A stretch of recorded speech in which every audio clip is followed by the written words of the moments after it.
ओम नमः शिवाय। हर हर महादेव। आज के दिन हम 16 सोमवार व्रत कथा का श्रवण करेंगे। एक समय की बात है, मृत्यु लोक में भ्रमण करने की इच्छा करके एक समय भगवान भोलेनाथ और माता पार्वती मृत्यु लोक में पधारे। भ्रमण करते करते दोनों विदर्भ देश की अमरावती नाम की अति रमणीक नगरी में पहुंचे। अमरावती नगरी स्वर्ग के सदृश सभी प्रकार के सुखों से परिपूर्ण थी। उसमें वहां के महाराजा द्वारा बनवाया हुआ अति रमणीक एक शिव जी का मंदिर भी था। भगवान शंकर और माता पार्वती साथ में इस मंदिर में निवास करने लगे। एक समय माता पार्वती जी ने भगवान भोलेनाथ को प्रसन्न देखकर बोला, हे महाराज, आज तो हम दोनों चौसर खेलेंगे। शिव जी ने अपनी प्राण प्रिया की बात को मान लिया और चौसर खेलने लगे। उसी समय मंदिर का पुजारी ब्राह्मण मंदिर में पूजा करने आया। माता पार्वती ने पुजारी से प्रश्न किया, पुजारी जी बताओ, इस बाजी में हम दोनों में से किसकी जीत होगी? ब्राह्मण बिना विचार किए जल्दी से बोल उठा, महादेव जी की जीत होगी।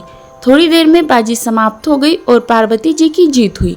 पार्वती जी को बहुत गुस्सा आया और ब्राह्मण को झूठ बोलने के अपराध के कारण श्राप देने चली। भगवान भोलेनाथ ने माता पार्वती को बहुत समझाया, लेकिन उन्होंने ब्राह्मण को कौड़ी होने का श्राप दे दिया। कुछ समय बाद पार्वती जी के श्रापवश पुजारी के शरीर में कोढ़ पैदा हो गया और वह बहुत अधिक दुखी रहने लगा। पुजारी को कष्ट भोगते हुए जब बहुत दिन गुजर गए, तब एक दिन देवलोक की अप्सराएं शिव जी की पूजा करने उस मंदिर में पधारी। पुजारी के कोढ़ के कष्ट को देखकर उन्हें बड़ी दया आई। उन्होंने उससे इस कोढ़ का कारण पूछा। पुजारी जी ने निसंकोच सारी बातें बता दी। वे अप्सराएं बोली, हे पुजारी, तुम अधिक दुखी मत होना। सावन सोमवार का व्रत भक्ति भाव से करो। पुजारी ने अप्सराओं से व्रत की विधि पूछी। अप्सराओं ने बताया, सोमवार को भक्ति भाव से व्रत करो, साफ वस्त्र पहनो, संध्या व उपासना के बाद आधा शेर गेहूं का आटा लो, उसके 3 भाग करो और घी, गुड़, दीप, नैवेद्य, बेल पत्र, जनेऊ, जोड़ा, चंदन, अक्षत, पुष्प आदि से प्रदोष काल में भगवान शिव जी की पूजा करो। उसके बाद 3 भागों में से 1 भाग शिव जी को अर्पण करो। बाकी के 2 शिव जी का प्रसाद समझकर उपस्थित लोगों में बांट दो और खुद भी प्रसाद समझकर खाओ। इस तरह 16 सोमवार व्रत रखो। 17वें सोमवार को 5 शेर पवित्र गेहूं के आटे की बाटी बनाओ, उसमें घी और गुड़ मिलाकर चूरमा बनाओ। भगवान भोलेनाथ को भोग लगाकर उपस्थित भक्तों में बांट दो। इसके बाद कुटुंब सहित प्रसाद लो तो भगवान शिव की कृपा से सभी मनोकामनाएं पूर्ण हो जाती हैं। ऐसा कहकर वह अप्सराएं स्वर्ग में चली गई। ब्राह्मण ने यथाविधि 16 सोमवार का व्रत किया और भगवान शिव की कृपा से रोग मुक्ति पाकर आनंद से रहने लगा। कुछ दिनों बाद भगवान शिव जी और माता पार्वती जी उस मंदिर में पुनः पधारे।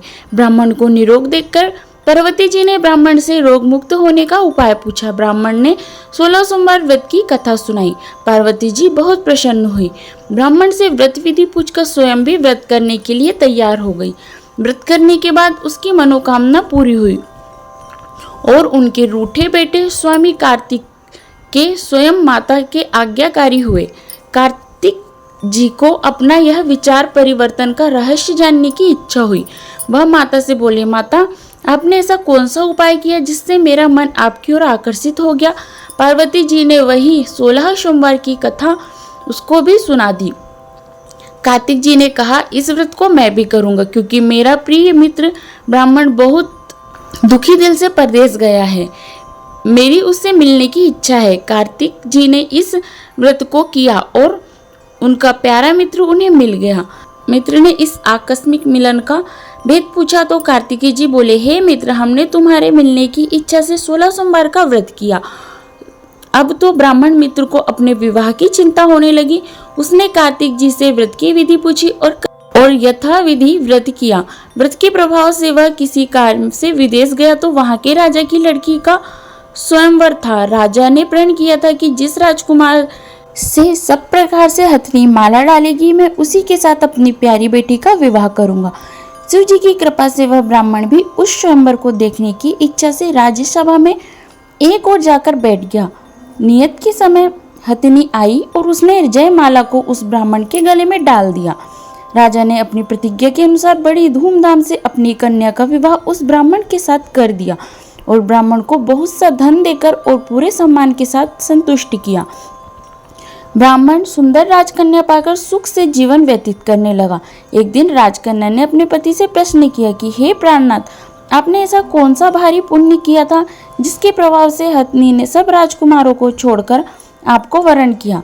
ब्राह्मण बोला, हे प्राण प्रिय, मैंने अपने मित्र कार्तिकेय जी की कथा अनुसार 16 सोमवार का व्रत किया था, जिसके प्रभाव से मुझे तुम जैसी रूपवती पत्नी प्राप्त हुई। इस व्रत की महिमा सुनकर राजकन्या को बड़ी हैरानी हुई। वह भी पुत्र की कामना करके इस व्रत को करने लगी।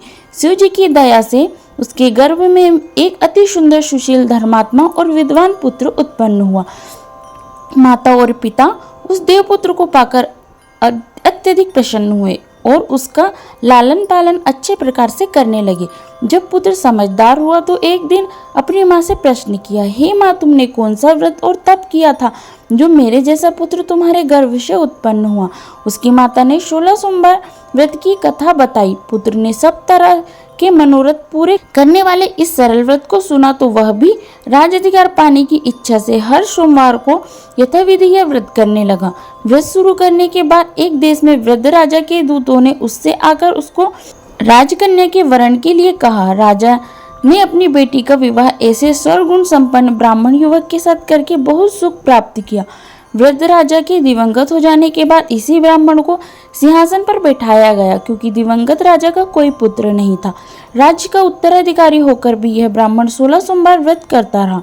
जब 17वां सोमवार आया तो ब्राह्मण ने अपनी प्रियतमा से पूजन सामग्री लेकर शिव पूजा के लिए शिवालय में चलने को कहा, परंतु उसकी पत्नी ने उसकी आज्ञा की परवाह न की और दास दासियों द्वारा सब सामग्रियां शिवालय में भिजवा दी, परंतु वह स्वयं नहीं गई। जब राजा ने शिव जी का पूजन समाप्त किया तब आकाशवाणी हुई, हे राजा, अपनी इस रानी को राजमहल से निकाल दे, नहीं तो तेरा सर्वनाश कर देगी। यह आकाशवाणी सुनने के बाद राजा ने के आश्चर्य का ठिकाना न रहा। उसने मंत्रणा गृह में आकर अपने सभासदों को बुलाकर कहा कि मुनियों, आज मुझे शिव जी की आकाशवाणी सुनाई दी कि तू अपनी इस रानी को राज्य से निकाल दे, नहीं तो यह तेरा सर्वनाश कर देगी। राज्य के मंत्री और सभासद आदि सब विस्मय और दुख में डूब गए, क्योंकि जिस कन्या के कारण उसे राज्य मिला था, राजा उसी को निकालने की बात कह रहा था। यह कैसे हो सकता था? पर राजा ने मंत्रियों की परवाह नहीं की। उसने अपनी पत्नी को राजमहल से निकाल दिया। रानी दुखी हृदय से अपने भाग्य को कोसती हुई राज्य से बाहर चली गई। बिना पैर में कुछ पहने, फटे हुए वस्त्र पहनकर, भूख से दुखी होकर अपने हृदय से भाग्य को कोसती हुई वह चली जा रही थी। रानी एक तेली के घर गई तो शिव जी के प्रकोप के कारण तेली के सभी मटके उसी क्षण चटक गए। तेली ने रानी को अपने घर से निकाल दिया। बहुत दुखी मन से वो रानी एक नदी के किनारे गई तो नदी का सारा जल सूख गया। जिसके पश्चात रानी एक जंगल में गई। वहां सरोवर में पानी पीने गई तो उसके हाथ का स्पर्श होते ही सरोवर का नीलकमल के समान जल असंख्य कीड़ों में होकर गंदा हो गया। रानी ने भाग्य पर दोष रोपण करते हुए उस जल को पीकर पेड़ की शीतल छाया में विश्राम करना चाहा, परंतु वह जिस पेड़ के नीचे विश्राम करती उस पेड़ के पत्ते तुरंत टूटकर गिर जाते। वन, सरोवर, जलाशय की ऐसी दशा देखकर गौ चराने वाले ग्वाले ने अपनी गोसाई जी से, जो उस जंगल में स्थित मंदिर के पुजारी थे, उनको यह बात बताई। गोसाई जी के आदेश अनुसार ग्वाले रानी को पकड़कर गोसाई जी के पास लाए। रानी की मुख कांति और शरीर की शोभा देख गोसाई जी जान गए कि यह अवश्य कोई विधि गति की मारी हुई कुलीन स्त्री है। पुजारी ने रानी से कहा, पुत्री, मैं तुमको अपनी पुत्री के समान रखूंगा। तुम मेरे आश्रम में आकर रहो, मैं तुम्हें किसी प्रकार का दुख नहीं होने दूंगा। गोसाई जी के वचन सुनकर रानी को धीरज हुआ। वह आश्रम में रहने लगी। रानी जो भी बनाती उसमें कीड़े पड़ जाते, जल भरती तो उसमें भी कीड़े आ जाते। रानी की यह दशा देखकर गोसाई जी बहुत दुखी हुए और रानी से बोले, हे पुत्री, तुम्हारे ऊपर कौन से देवता का प्रकोप है जिसने तुम्हारी ऐसी हालत की है? पुजारी जी की बात सुनकर रानी ने शिव जी महाराज के पूजन के बहिष्कार की बात बताई तो पुजारी जी ने शिव जी के अनेक प्रकार से स्तुति की और फिर रानी से बोले, पुत्री, सब मनोरथ को पूरे करने वाले 16 सोमवार व्रत करो, उसके प्रभाव से इस कष्ट से मुक्ति मिल जाएगी। गोसाई जी की बात मानकर रानी ने 16 सोमवार व्रत किए और 17वें सोमवार को विधि विधान सहित पूजन किया। उस पूजा के प्रभाव से राजा के हृदय में विचार आया कि रानी को गए बहुत समय बीत गया है, न जाने कहाँ कहाँ भटकती होगी, उसे ढूंढना चाहिए। यह सोचकर रानी को तलाश करने के लिए राजा ने चारों दिशाओं में दूत भेज दिए। वे दूत रानी को तलाश करते हुए गोसाई जी के आश्रम में आ गए। वहां रानी को पाकर उन्हें अपने साथ जाने का आग्रह करने लगे, परंतु गोसाई जी ने मना कर दिया। दूत चुपचाप वापस लौट आए और राजा को रानी का पता बताया। रानी का पता पाकर राजा गोसाई जी के आश्रम में गए और उनसे कहा, महाराज, जो देवी आपके आश्रम में रहती है वह मेरी पत्नी है। शिव जी के प्रकोप के कारण मैंने उसका परित्याग कर दिया था। अब मैं भोलेनाथ की कृपा से उसे लेने आया हूँ। कृपया मुझे अपनी पत्नी को साथ ले जाने की आज्ञा दें। यह सुनकर गोसाई जी बड़े प्रसन्न हुए और उन्होंने रानी को राजा के साथ जाने की अनुमति दे दी।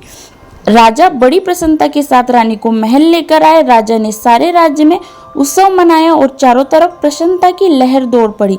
सारी प्रजा ने अपनी रानी के आने की खुशी मनाई। इस प्रकार जो मनुष्य 16 सोमवार व्रत को श्रद्धा पूर्वक करता है, उसकी सभी मनोकामनाएं भगवान शिव जी की कृपा से पूर्ण होती है और उसे मोक्ष की प्राप्ति होती है।